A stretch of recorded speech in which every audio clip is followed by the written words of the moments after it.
Voilà, donc là je vais vous montrer comment on fait un travail de rénovation par la teinture sur des bottines qui sont en cuir tannage végétal, pleine fleurs, et qui ont été abîmées parce qu'elles ont été mal entretenues.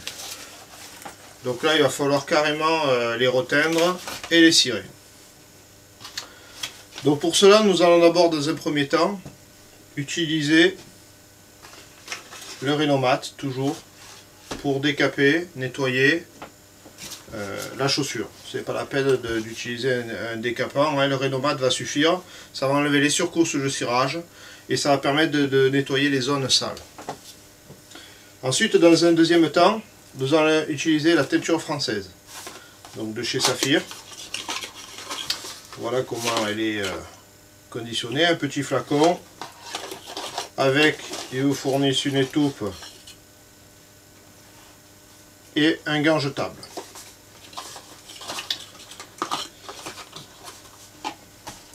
Et ensuite, nous allons les cirer avec une crème enrichie à la cire d'abeille. Alors, dans un premier temps, le Renomat. Donc le Renomat, on mélange, on prend un chiffon, on le verse sur le chiffon et on nettoie. Donc on frotte la chaussure, on frotte bien toutes les parties de la chaussure de façon à enlever les surcouches. On insiste s'il y a des taches à des endroits ou des parties noires au frottement.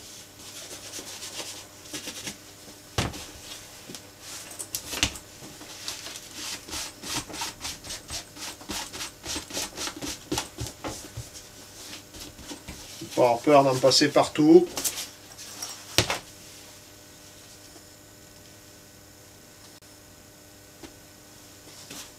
Vous voyez, ça part bien sur le chiffon, hein. Donc vous tournez votre chiffon pour ne pas en répandre de partout. Il y a une tache de noir là, ici, là. On insiste dessus.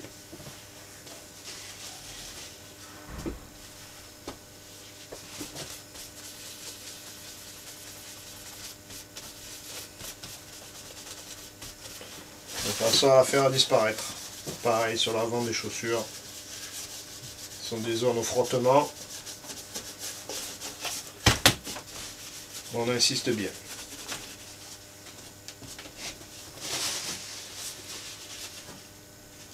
Bon, j'utilise du papier. Vous pouvez utiliser un chiffon en coton, hein, ça marche très bien.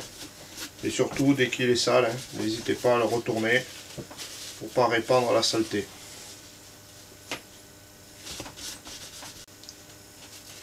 Voilà. Donc une fois le Renomat bien passé sur la chaussure, vous laissez sécher. De façon à ce que le produit soit bien évaporé. Donc une fois le produit bien sec, nous allons passer maintenant à la phase de teinture. Alors, donc la teinture française en couleur marron. Donc c'est ce qui correspond à la teinte que l'on va vouloir obtenir. Donc attention, c'est une teinture pénétrante, ça ne se met pas sur n'importe quel cuir. On peut le mettre sur des cuirs en tannage végétal qui vont absorber, hein, la couleur. Il faut bien en tenir compte parce que si le cuir ne peut pas absorber, si le tannage par exemple a été au chrome, et bien la teinture ne pénétrera pas et elle va ressortir. On va utiliser des gants jetables, ouais, qui vont vous protéger les mains parce qu'attention, la teinture elle est faite pour teindre le cuir et les mains c'est du cuir, hein. Donc vous en mettrez plein les doigts et vous en aurez pour le moment à la faire partir. Donc je ne vais pas utiliser le produit, la teinture de chez Saphir telle qu'elle est conditionnelle. Là, je vais utiliser la même teinture, puisque j'en fais un usage plus professionnel, dans un bidon plus grand. Mais c'est le même produit, hein, n'en tenez pas compte. Et je vais utiliser du coton. Alors là, on est sur des surfaces importantes, donc la petite étoupe qui est fournie avec est un peu juste pour pouvoir faire un travail propre. Il vaut mieux utiliser du coton. Donc il ne faut pas avoir peur d'en prendre une quantité un peu importante, bien la tasser. Et là, vous versez votre teinture sur le coton.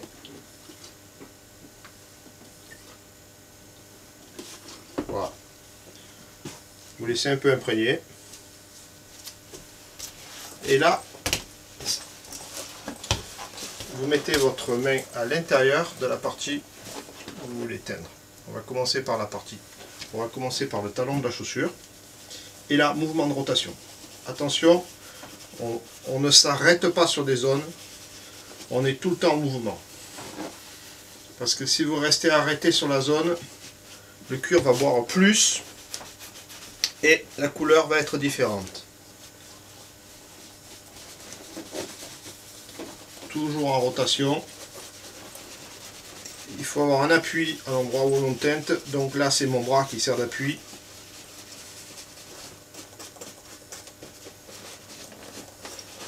Ne pas hésiter à frotter. Hein. Vous frottez bien, toujours en rotation. L'appui toujours. Derrière la zone à teindre. C'est pas pratique sur les bottes.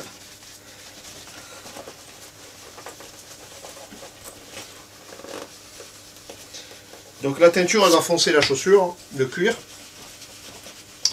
Mais en séchant, elle va un petit peu s'éclaircir, hein, parce qu'il faut le temps qu'elle pénètre et qu'elle se résorbe. Toujours pareil, le cuir, quand il est mouillé ou humidifié, il fonce. Hein. S'il est naturel, il va foncer. En séchant, il s'éclaircit toujours un peu. Donc ne pas prendre peur si la couleur est un peu plus sombre que celle qu'on voulait avoir au final. Donc très important hein, de bien masser le cuir. Toujours pareil. Mouvement de rotation.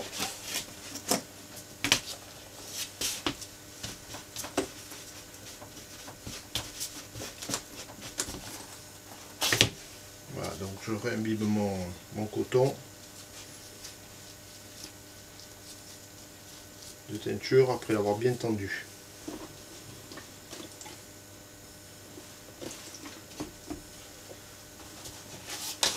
Donc, même chose pour l'autre. Mouvement de rotation.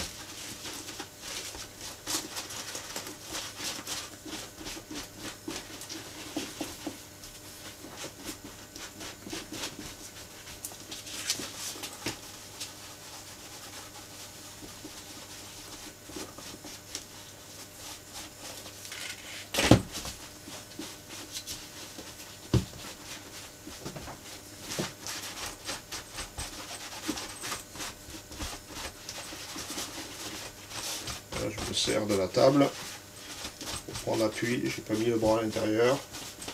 C'est aussi une méthode pour pouvoir avoir une surface plane. Par contre là, on est obligé. Donc je rappelle, mouvement de rotation, on ne s'arrête pas sur un endroit. On est tout le temps en mouvement. Très important pour éviter que la teinture ne pénètre plus un endroit qu'un autre.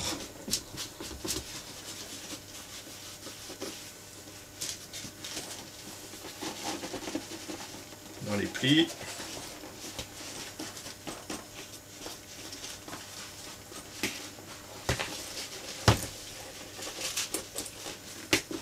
Voilà. Donc là vous avez un travail de teinture qui a permis de régulariser un petit peu la teinte. Je vois que ça s'éclaircit sur le talon. C'est normal. Il y a le contrefort derrière. Le cuir a été travaillé différemment et un peu plus tendu.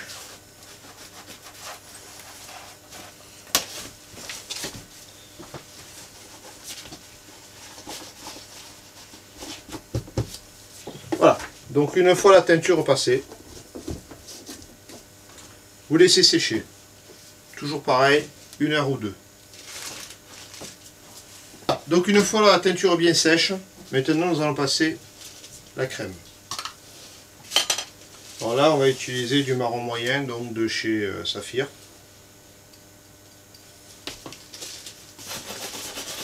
Donc avec une brosse, hein, je ne le précise pas. C'est toujours mieux. Donc pareil, rotation.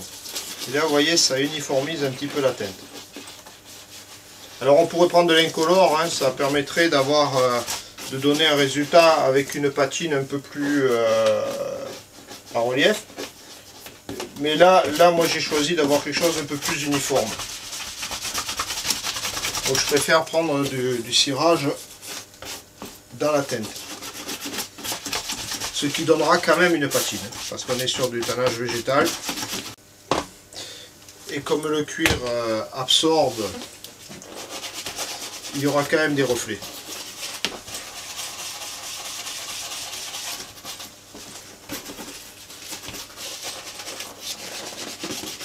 Et la brosse permet de passer bien dans les creux, dans toutes les parties où il y a des retraits, des coutures et autres, ce que vous ne pourrez pas arriver à faire avec un chiffon. C'est pour ça que moi je favorise la brosse.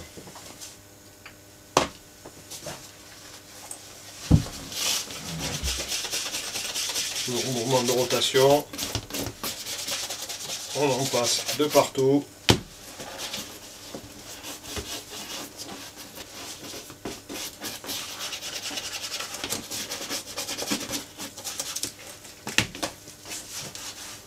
Faut pas avoir peur d'en mettre sur le cuir aussi, là, hein, sur la semelle, la partie de la tranche de la semelle. Ça permet de la cirer un petit peu, et ça la rafraîchit un peu. Même si c'est pas de la même couleur, c'est pas grave, ça ne se verra pas. Parce que la crème est à peine teintée et la couleur d'origine va dominer.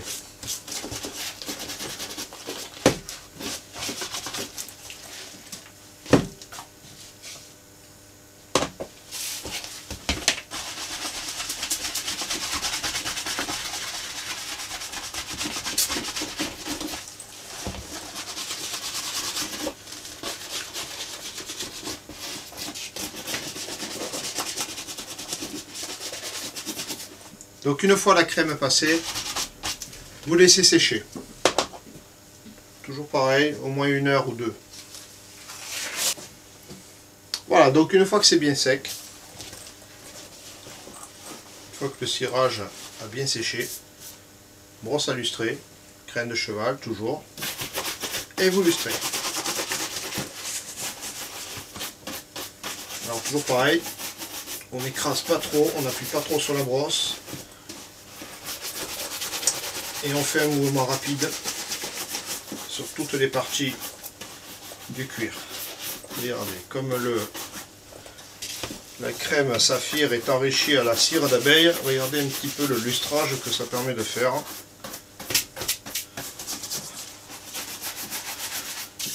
Et comment la botte est bien revenue, quasiment uniforme. Je fais pareil à l'autre.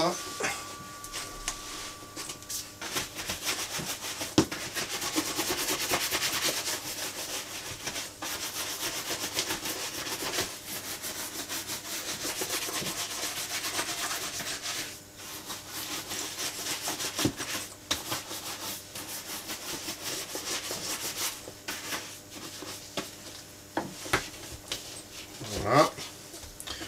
Et donc, à l'intérieur, je vais mettre les tendeurs de bottes. Donc les tendeurs de bottes vont permettre de maintenir la chaussure, la botte, sans qu'elle s'affaisse. Hop. Donc j'appuie une pression dessus. Donc Saphir, hein, vous fournit toujours des tendeurs de bottes. Vous en retrouvez aussi chez Famaco, un peu plus simple mais très efficace aussi. Et voilà le résultat. Bien uniforme, bien lustré. On peut même remettre un petit coup sur l'avant.